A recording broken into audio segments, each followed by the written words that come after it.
Assalamualaikum warahmatullahi wabarakatuh. Perkenalkan, nama saya Nur Dwika Cahyanti Aziz dari jurusan Ilmu Administrasi Negara kelas B, Angkatan 2019.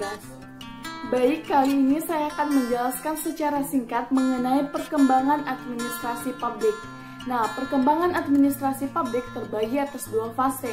Yang pertama adalah administrasi publik sebelum Wilson, di mana pada fase ini sudah mengenal tentang administrasi yang mempunyai prinsip bahwasanya pelayanan publik itu harus memiliki moralitas yang baik, atau pihak yang memerintah harus memberi contoh yang baik terhadap pihak yang diperintah. Nah, kemudian fase kedua adalah administrasi publik menjadi disiplin ilmu, di mana pada fase ini terbagi menjadi 5 paradigma. Yang pertama adalah paradigma dikotomi politik pada tahun 1900 hingga 1926 yang dipelopori oleh Francis Goodnow dan Leonard Dwight. Di dalam bukunya, yakni Administrasi dan Politik, ia menuliskan fungsi dari politik dan administrasi, di mana fungsi politik adalah membuat suatu kebijakan atau keinginan negara. Sedangkan fungsi dari administrasi adalah mengimplementasikan sebuah kebijakan yang telah dibuat. Jadi disimpulkan oleh Leonard Dwight bahwasanya politik seharusnya tidak mencampuri urusan administrasi.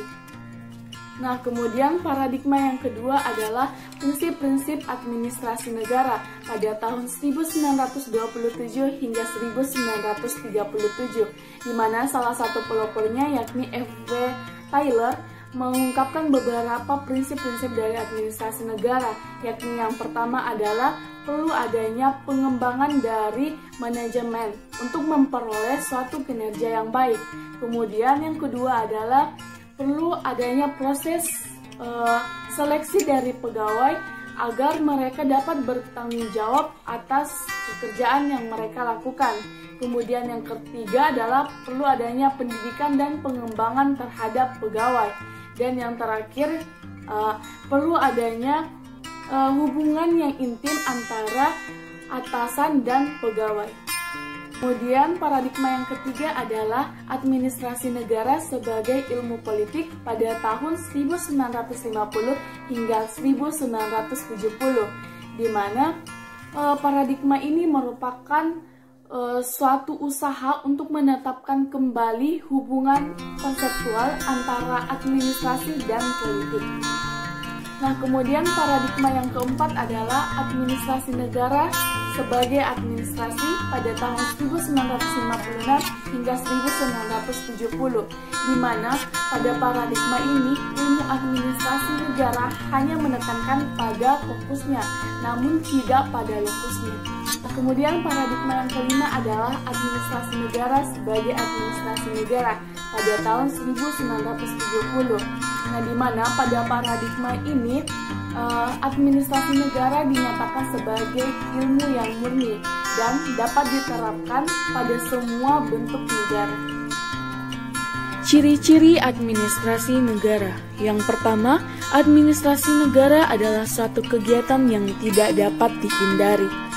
Yang kedua, administrasi negara mempunyai monopoli untuk menggunakan wewenang dan kekuasaannya.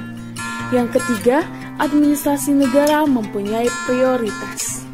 Yang keempat, administrasi negara mempunyai ukuran yang tidak terbatas. Yang kelima, top manajemen dari administrasi negara bersifat politis. Dan yang terakhir adalah pelaksanaan administrasi negara relatif sulit diukur.